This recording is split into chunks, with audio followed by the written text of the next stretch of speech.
Lecture sur le fil.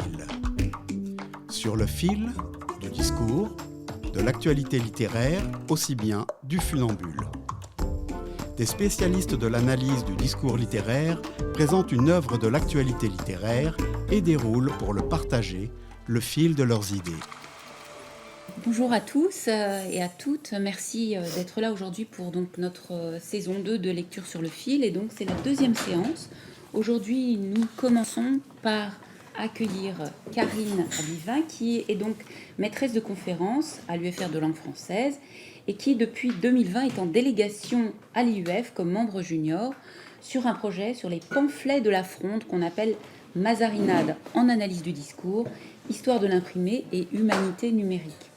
Elle s'intéresse aussi aux récits de transclasse et notamment à la représentation de la variation sociolinguistique dans ces textes.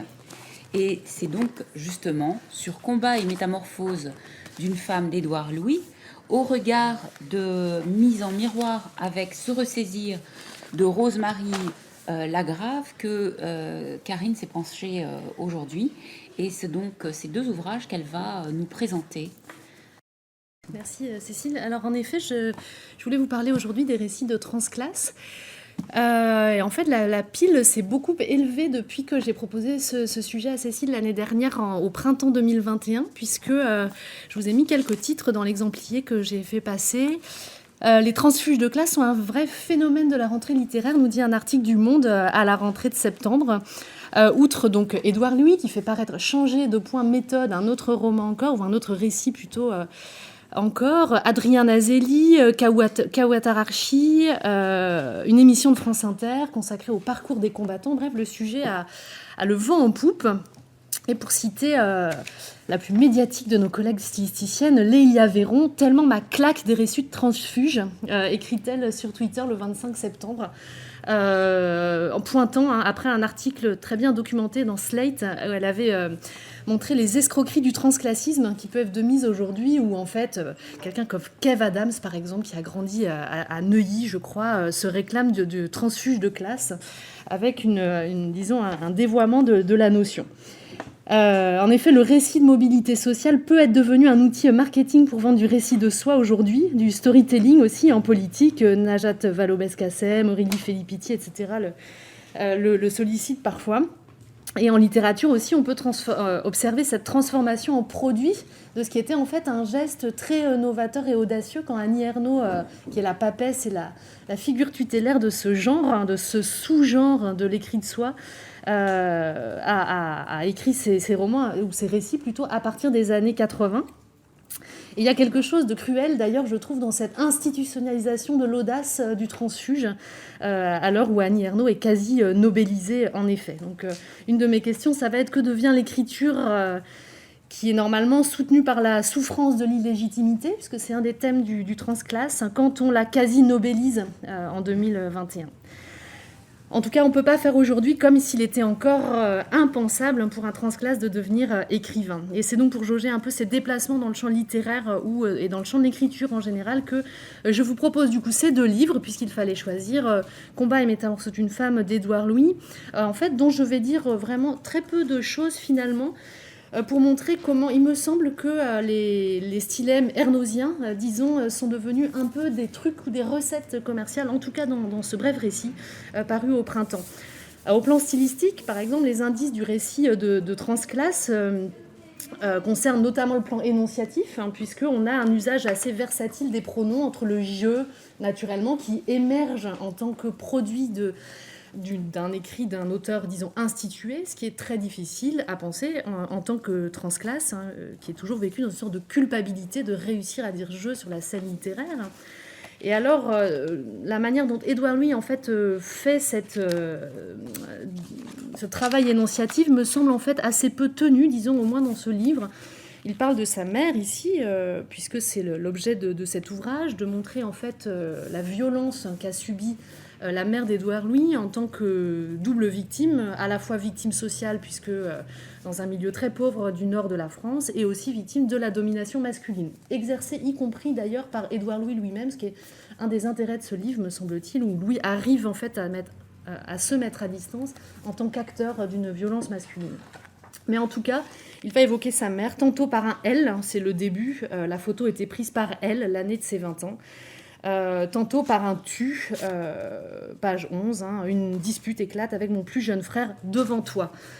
Mais globalement, ce changement est motivé par le passage d'un repère temporel à un autre. Le passé, c'est le tu, le présent, il va plutôt délocuter sa mère, mais d'une manière en fait assez aléatoire, assez peu motivée poétiquement et qui me semble du coup un peu moins tenue que ce qu'on pourrait attendre en fait d'un travail sur un récit du passé de soi.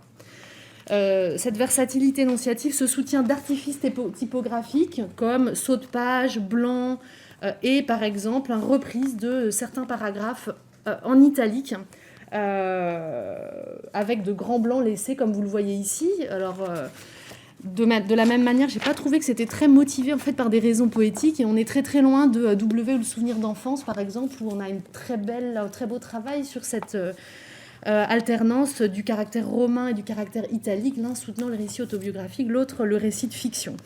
Ici, pas forcément de même tenue.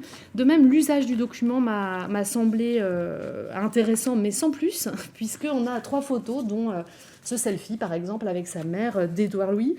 L'usage du document, pourtant, c'est une pierre nodale dans cette écriture documentaire de soi, alors d'écriture documentaire tout court avec Sebald, dès l'écriture testimoniale, en fait, de l'après-Shoah. C'est un élément très important de la rénovation, en fait, me semble-t-il, de l'écriture non fictionnelle, Pérec, naturellement. Et l'usage de la photographie dans le récit de transfuge, Annie Ernaux en a donné toute sa puissance, notamment dans les années où on n'a aucun document, mais la description de photographie est un élément central de la poétique. Photo jamais reproduite, mais le point de départ de l'ethnographie de soi, comme elle le dit dans La Honte. Donc même mise à distance en fait par l'écriture blanche ou l'écriture plate, revendiquée par Ernaux, revendiquée dans bien des récits de transfuge.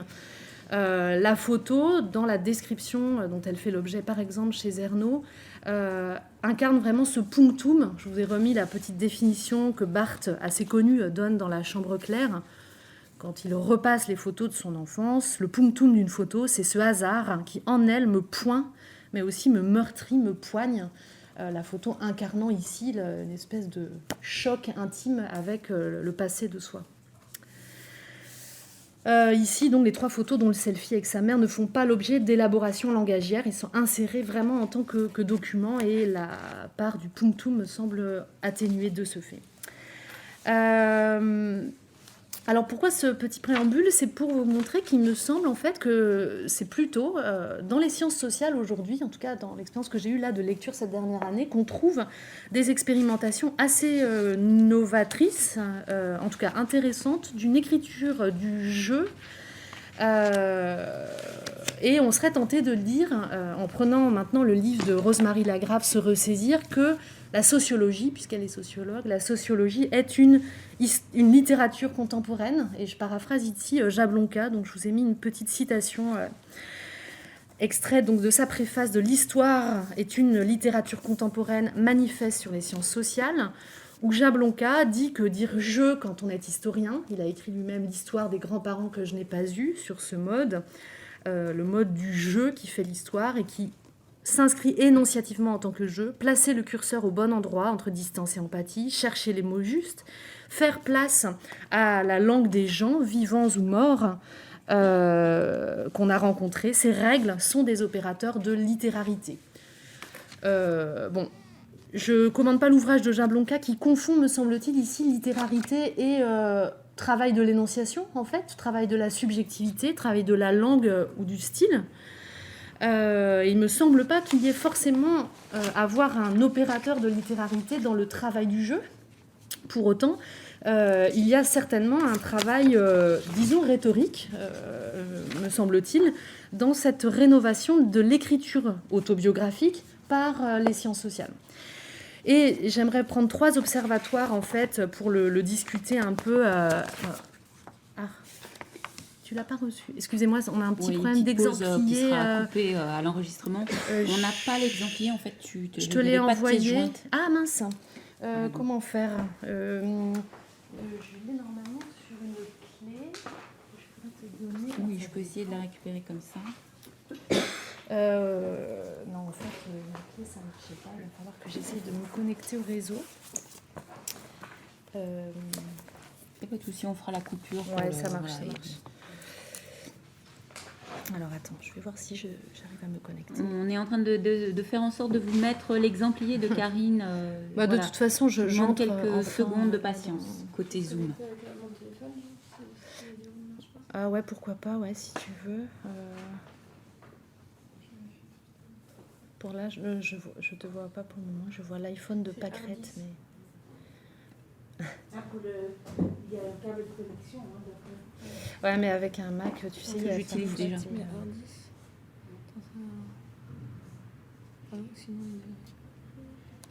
J'ai des problèmes de...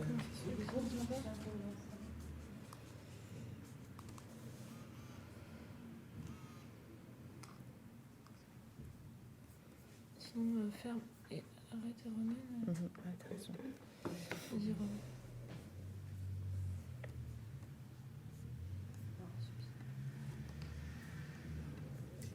C'est vraiment pénible le Sinon, réseau, j'ai souvent des Je peux problèmes. prendre en photo l'exemplier et l'envoyer si moi j'arrive à me connecter avec mon ordi. Il est possible de partager l'écran et donc de projeter sur le même ordinateur que celui de... il faut mettre une clé USB et puis on partage l'écran et on a parallèlement... Ouais, le problème c'est que... Moi, j'ai Internet, c'est Ah bah attends, sinon j'ai peut-être une clé, En fait, je vais retrouver, normalement. On va y arriver. On va y arriver. Désolée, hein, c'est un peu la Non, presse, mais mais... voilà, c'est pareil. On a eu des problèmes au démarrage. Donc, J'ai des connexions pour... Non, en fait, c'est bon. Écoute, j'ai réussi à mettre une clé USB dans mon ordinateur, ce qui n'était pas non plus la chose la plus difficile, finalement. Hop là. Voilà.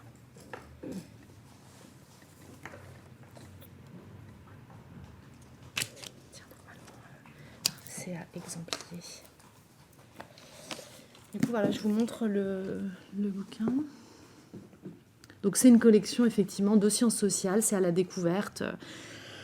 Dans la collection L'Envers des faits, donc on est pleinement dans autre chose qu'un champ littéraire en termes de genre éditorial, disons. De même que Héribon, quand il écrit Retour à Reims, il publie, c'est chez Champs-Flammarion. Donc en fait, je trouve des textes, pour prendre Retour à Reims par exemple, qui font quand même date dans l'écriture du soi, y compris cités par les littéraires, mais qui sont inscrits au plan éditorial vraiment dans des productions de sciences sociales, ce qu'ils sont. Mais je pense qu'aujourd'hui, notamment avec Internet, le brouillage des genres et de les textualités est évidemment beaucoup plus souple et qu'on n'a pas forcément besoin, comme Édouard Lee, oui, d'avoir ces entrées chez les grands éditeurs pour produire peut-être des formes un peu novatrices. Le bouquin de Lagrave, par exemple, si vous intéresse, vous pouvez le trouver sur Cairn. Je m'en suis avisée en faisant des petites recherches. Il est présent en ligne, en fait. Donc les trois observatoires langagiers que je voulais vous proposer, ou 4 même, c'est tout d'abord ce qu'elle appelle elle-même d'ailleurs une rébellion pronominale. L'idée d'être autorisée à dire « je », c'est ce que je vous disais en entrée. C'est un défi pour le transfuge de classe. Alors, juste pour vous dire un peu d'où vient Rosemarie Lagrave, elle est d'une famille très nombreuse, ayant vécu dans un milieu rural pauvre de Normandie, et pauvre et catholique. Et elle est devenue directrice d'études à l'EHESS en sociologie rurale. Elle a étudié les agricultrices avec des enquêtes de terrain sur ces invisibles à qui elle a donné voix pour la première fois. Elle a travaillé aussi sur l'ex-bloc soviétique et enfin son travail sur les femmes rurales l'a engagée dans la voie de la sociologie du féminisme. Et donc elle présente en sciences sociales ce parcours avec ce qu'il est convenu aujourd'hui d'appeler le savoir situé, c'est-à-dire justement on va dire d'où on parle, d'où parles-tu, situation du savoir d'ailleurs qu'elle tient en partie des gender studies et du féminisme, puisque c'est ce courant qui a introduit la situation du savoir en théorie. Mais il me semble que du coup, ce jeu qui émerge est au croisement de plusieurs tensions. Pour le transfuge, il est difficile de dire « je » en tant qu'autorité littéraire. C'est la première citation. J'étais empêtrée dans ce dilemme qui prouve nom de transfuge entre le désir d'ascension sociale et la crainte d'occuper une place au-dessus de leurs moyens. Au fond, pensais-je, pourquoi ne pas faire du surplace et continuer mon bonhomme de chemin ?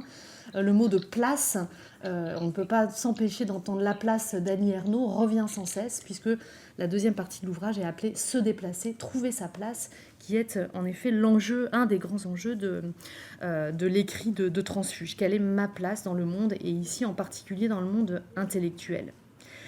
Ce qui est intéressant, je trouve, c'est qu'elle va ancrer cette émergence d'un jeu dans un imaginaire langagier qui est celui de son enfance. À la deuxième citation, consentir à dire je est pour moi le signe d'une réévaluation des pratiques du métier de sociologue, c'est-à-dire ce savoir situé dont je vous parlais.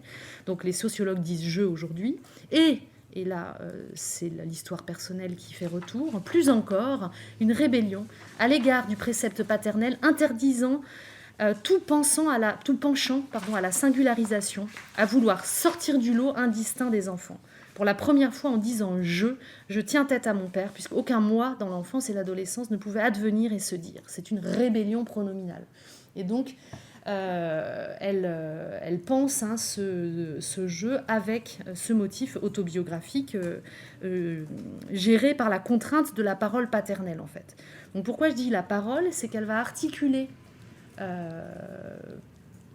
cette contention pronominale orchestrée par le père a un leitmotiv qui est une réplique que son père lui faisait à elle et à ses sœurs et à ses deux frères dans leur enfance. C'est la citation à la fin de numéro 3 « Je te le rabattrai, ton faux orgueil », avec ce « te » en datif éthique que je trouve assez intéressant, parce que de nouveau le pronom fait retour « Je te le rabattrai, ton faux orgueil », qui revient au moins 3 fois dans l'ouvrage, comme une espèce de contrainte perpétuelle à la modestie, la sous-évaluation, la dissimulation de ses talents et de ses capacités pour ne pas sortir du lot. Et c'est intéressant parce que ça s'ancre donc dans une forme langagière incarnée par le père lui-même. Cette espèce de violence du datif éthique ici. Et du coup, il me semble que ça fait une sorte de matrice dans toute l'écriture de Lagrave,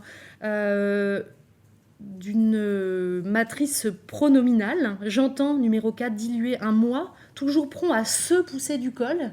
On retrouve en fait le verbe pronominal se pousser du col, qu'on a dans se ressaisir, et qu'on va trouver, qui traverse l'ouvrage, comme je vous l'ai mis au numéro 5, se ressaisir. Elle parle du s'en sortir, tu t'en es bien sortir, et elle l'interroge en fait, que veut dire s'en sortir, sortir d'où au fond.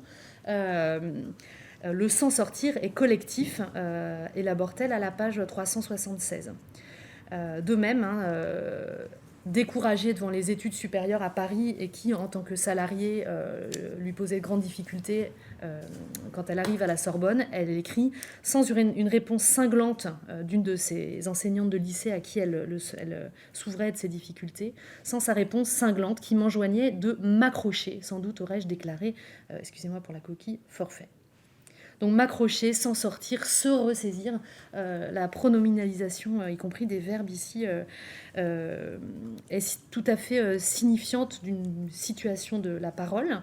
Exemple 6, on le retrouve de nouveau dans des expressions, disons, marquées de son enfance.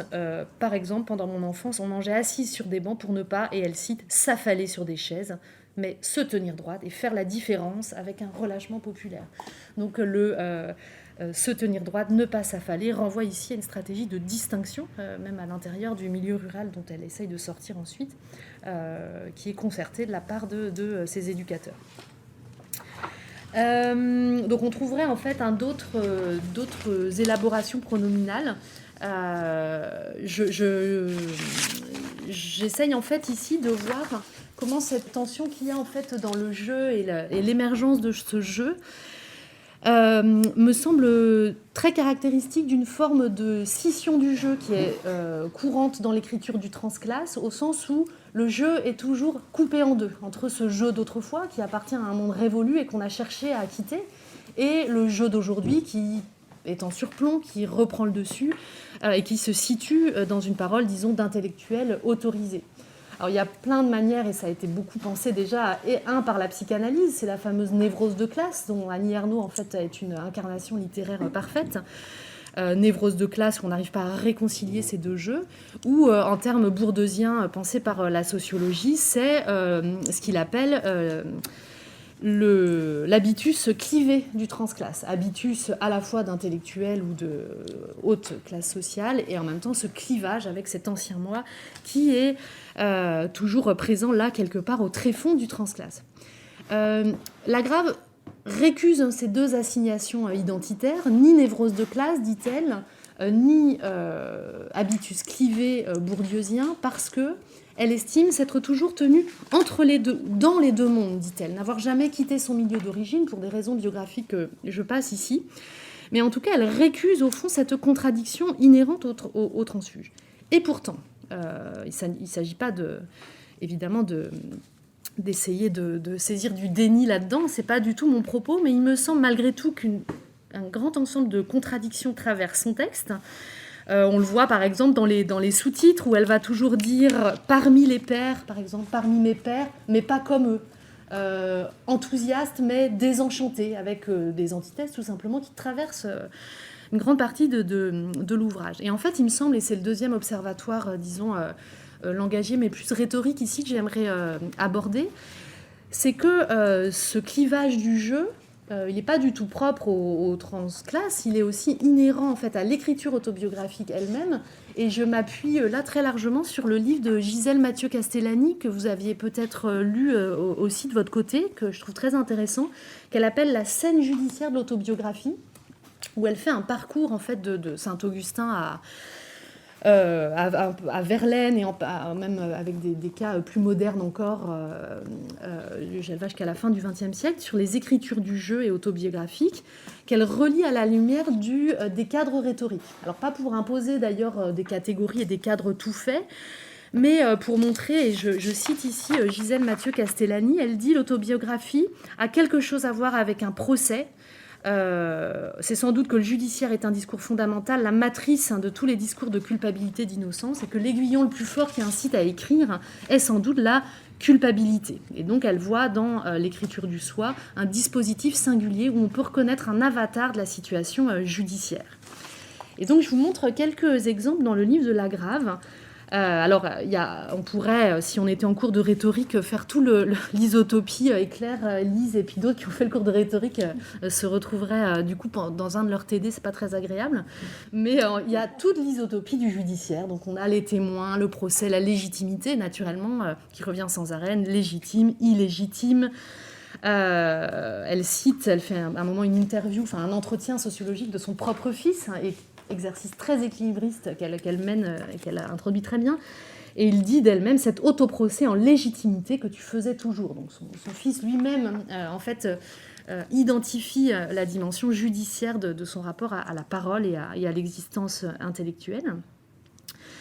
Il me semble en fait que du coup, cette présence du judiciaire, il est à l'intersection d'au moins 3 motifs dans son cas très particulier. La culpabilité du transfuge, j'ai déjà dit. 2, la culture catholique qui informe très profondément son habitus social, comme elle dit, son être au monde. Et la citation 11, on lui a inculqué le sens de la culpabilité, c'est le sous-titre, page 87. J'ai voulu me racheter et payer ma dette envers les agricultrices qu'elle interviewe à un moment de sa carrière. Par un injuste retour des choses, ses parents se sont vus contraints de revenir à la province et à la terre, numéro 13. Il faut faire droit à la souffrance biographique du père, dit-elle, pour le défendre de sa violence à un moment de son enfance. Donc, vous voyez encore, numéro 5, ce livre n'est ni une autobiographie ni une auto-analyse, mais il s'agit de tenir dans une posture de juge à charge et à décharge. Donc, il me semble que non seulement il y a le côté transclasse, il y a la culture catholique, mais il y a aussi ce judiciaire interne à l'écriture autobiographique elle-même, alors dont on peut voir en fait plusieurs traces. D'abord, le fait de convoquer des preuves, en fait, c'est comme ça au fond qu'on peut traiter le statut du document qu'il y a chez Édouard Louis. Par exemple, la photo ou la description de photo peut être vue comme une sorte de preuve pour illustrer en fait là où on vient, le traitement qu'on en fait verbalement ensuite. Et ça, elle le dit très bien. Et comme c'est un écrit de sciences sociales, c'est intéressant parce que la preuve, elle est encore à l'intersection de deux méthodes. Il y a la méthode du sociologue qui a son terrain, et là son terrain c'est les documents familiaux et les interviews de sa famille qu'elle fait. Et en même temps, ces outils du sociologue sont ressaisis, je pense, dans un appareil probatoire du genre rhétorique de l'autobiographie. Par exemple, elle le dit assez bien, citation 16, « Céder à la tentation d'écrire des brouillons de soi est l'un des effets de ma transition sociale. » Ça veut dire qu'en tant qu'intellectuelle, elle est capable de ressaisir les brouillons et les archives de sa vie comme document et comme matière d'écriture. L'un des effets donc de ma transition sociale et l'un des moyens de l'attester en revisitant les empreintes de son tracé.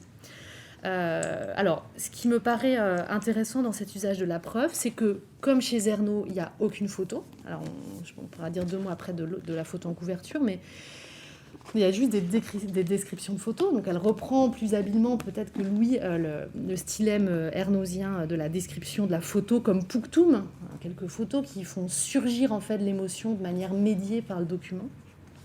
Et le seul document qu'elle met vraiment et qui joue très bien de l'éthos de modestie, je trouve, qu'elle déploie dans tout le livre, c'est l'affiche qu'il y avait eu pour ce qu'elle cite comme un des plus beaux jours de sa vie, comme on dit-elle, la journée d'hommage qui lui a été faite à l'EHESS par ses anciens et anciennes étudiantes pendant son départ à la retraite. Et le seul document qu'elle met, ça va être le programme scientifique de son départ à la retraite.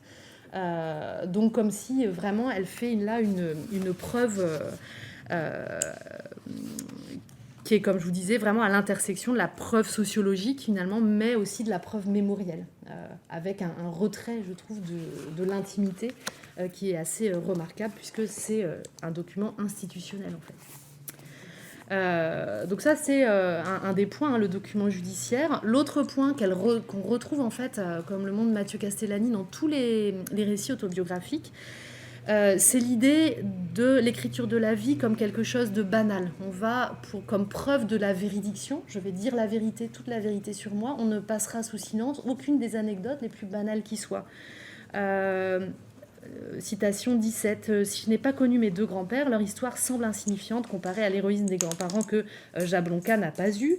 Mais je ne céderai pas à la transfiguration de mes aïeuls. Précieuses sont leur banalité et leur vie sans éclat à l'image de la plupart des familles rurales de cette époque. » Et encore, elle n'était pas pimpante, mon école, mais conforme à celle des alentours. Donc la banalité comme preuve, là encore, de la vérité sur soi et son milieu. Autre élément que j'ai trouvé intéressant, c'est l'idée qu'on va avouer tout, comme Rousseau avouant les moindres vols. Le motif du vol, par exemple, est très important dans l'autobiographie, parce qu'on se met à nu, on s'expose pour dire la vérité de soi. Et elle va... on ne le trouve pas beaucoup dans cet ouvrage, mais malgré tout, ça m'a évoqué ce que dit Annie Ernaux, en fait, sur le vol du style de l'élite, en fait, comme espèce de hold-up du transfuge sur les stylèmes de l'intellectuel. Et on va retrouver, en fait, ce motif du vol dans plusieurs des passages du livre. Une maîtrise si peu maîtrisée, quand elle raconte sa maîtrise à l'EHESS, gravir les échelons en contrebande, adouber aux marges. Donc le motif du vol, il est ici incarné, là encore, dans un positionnement social un peu complexe et puis ambigu. Autre et dernier plan de cette écriture autobiographique, l'idée d'une singularité absolue. Et on pense évidemment... alors elle écrit, je veux faire un style de transfuge différent, j'ai pris conscience de la singularité de ma trajectoire, et on pense à Rousseau, toute proportion gardée, mais quand même, je forme une entreprise qui n'eut jamais d'exemple, et dont l'exécution n'aura point d'imitateur. Et en fait, c'est un topos de l'écriture autobiographique. Le moi est unique, et malgré tout se donne comme exemplaire, chose qu'elle récuse, mais malgré tout il y a cette idée d'une unicité. En 2 mots, pourquoi est-ce qu'elle estime faire un nouveau récit de transfuge de classe? C'est qu'elle dit que très peu de transfuges de classe sont féminines dans la littérature et dans les sciences sociales. C'est très souvent depuis, par exemple, Richard Hogarth, qui est un des pionniers dans la sociologie à avoir raconté sa vie, un des pères des Cultural Studies et qui a écrit un récit de soi pauvre dans la pauvre banlieue de Manchester. On a dit, Héribon, Édouard Louis, elle dit il y a une socialisation masculine en fait qui est occultée dans ses ouvrages et elle déploie, elle, un récit de transfuge au féminin avec toute la domination supplémentaire que cela implique. Et autre spécificité de son récit de soi, c'est que c'est un récit de transfuge rural venant de la campagne, chose là encore rare puisqu'elle ne bénéficie pas du prestige politique de la culture ouvrière, si pauvre soit-elle. Voilà donc sa spécificité qui est réelle et qui en même temps rentre dans un topos judiciaire de l'autobiographie. Un avant-dernier point de ces observatoires langagiers qui m'ont intéressée dans cet ouvrage, c'est le motif de la montée et de la descente. Elle cite Michelet à un moment, en essayant de répondre à la question qui lui semble imposée quand on parle de transfuge de classe. Est-ce qu'elle est restée elle-même, restée soi-même ou pas ? Est-ce qu'on trahit son soi d'autrefois ou non ? Michelet écrit « Ceux qui montent y perdent parce qu'ils se transforment ». Et elle, tout son enjeu est de montrer qu'elle ne s'est pas transformée, qu'elle est restée à la fois en haut ou en bas. Et quand on lit l'ouvrage, on voit que ce motif de la chute et de l'élévation est constant. Plus dure sera la chute, dit-elle à plusieurs reprises. Ces échecs dus au fait que je n'étais pas à la hauteur, je n'ai pas baissé la garde, c'est la citation numéro 22, pour ne pas se laisser aller à tout laisser tomber.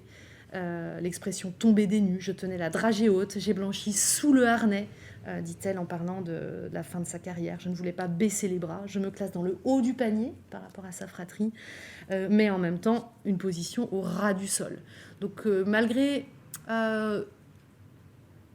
tout le travail qu'elle fait pour se montrer réconciliée avec son milieu d'origine, il me semble qu'il y a une tension qui perdure toujours entre le haut et le bas, la crainte de la chute, la peur de l'ascension.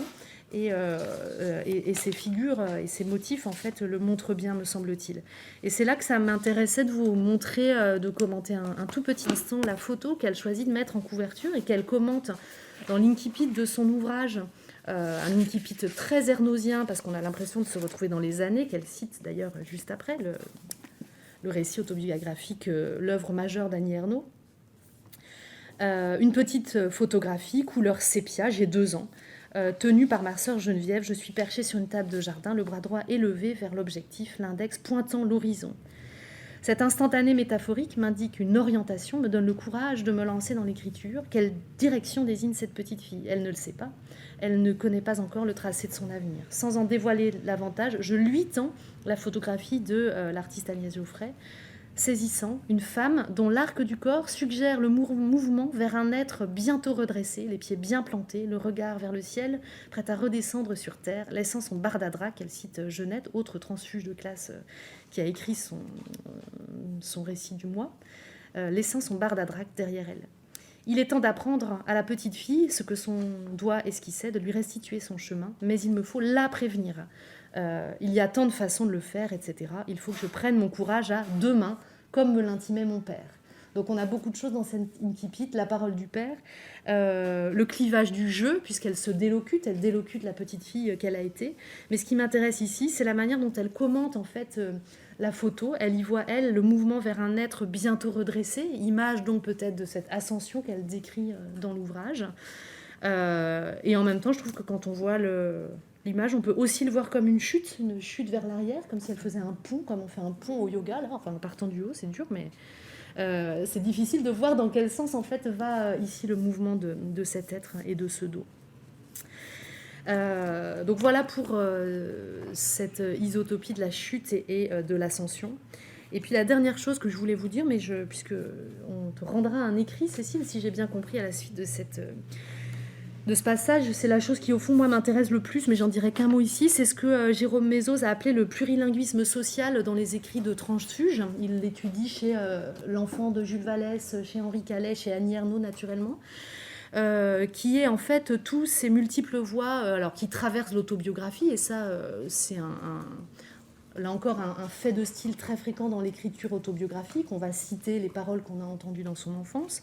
Il se trouve que ça recoupe une tendance de la prose du XXe et du XXIe siècle. Et je me réfère ici à Gilles Philippe dans La langue littéraire, qui dit que la littérature du XXe a un intérêt pour les parlers populaires jusqu'à un intérêt pour le parler ordinaire. Et donc cette revendication esthétique de la vocalité, c'est une constante d'une certaine littérature contemporaine. Mais là, dans le récit de Transfuge, on a en plus, me semble-t-il, ou surtout un jeu avec des variations sociolinguistiques. Et c'est ce qu'on trouve, hein. Par exemple, je vous donne peut-être un seul des exemples. Très ernosien, ligne numéro 26, c'est au verso de la page suivante. Le reste de la classe, elle parle de sa petite école primaire en campagne. Le reste de la classe suivait difficilement, on disait « ils sont à la traîne ». Donc ça, c'est très Annie Ernaux, me semble-t-il. Et on retrouverait beaucoup d'expressions de son enfance, comme « je te le rabattrai ton faux orgueil du père », etc. Donc il y a plein, en fait, de ces bribes du discours d'autrefois. Ce que Annie Ernaux appelle la langue matérielle. Et elle dit « cette langue matérielle, c'est une langue pesante qui est opaque, qui ne fait pas tellement signe, en fait, vers un imaginaire langagier à proprement parler, mais plutôt vers le monde extralinguistique opaque de son enfance, hein, et qu'elle n'arrive pas à décoller, en fait, de la langue de son enfance. Donc je passe rapidement là-dessus, juste pour... et puisque Claire et Cécile, Mathilde, je crois que vous avez participé aussi au volume sur l'écriture, le style simple, la simplicité, que vous aviez travaillé à Textile autrefois.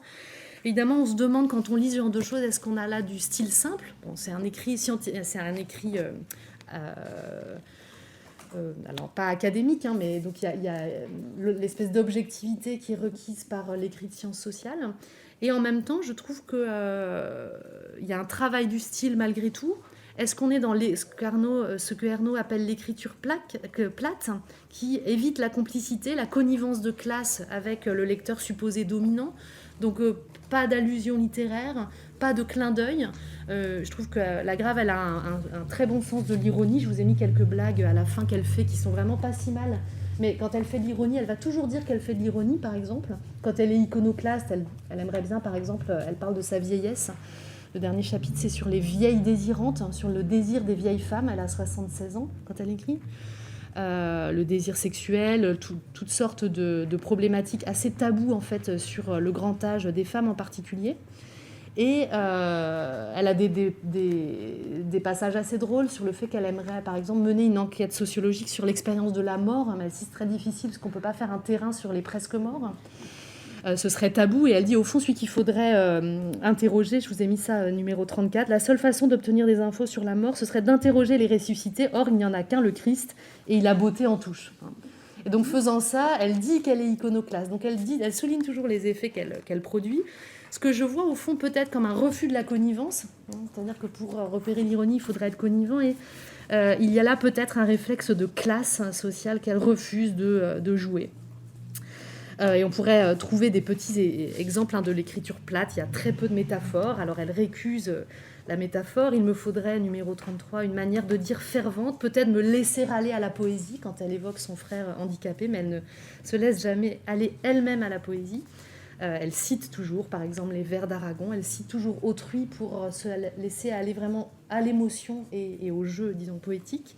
À vos apparences brisées, vous regardez m'arrache l'âme, cite-t-elle d'Aragon quand elle observe les pauvres dans le métro.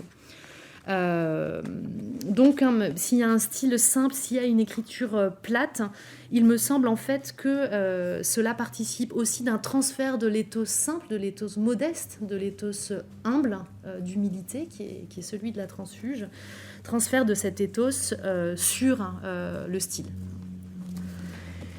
Et voilà ce que je voulais dire en gros sur ce livre. Merci de m'avoir écouté.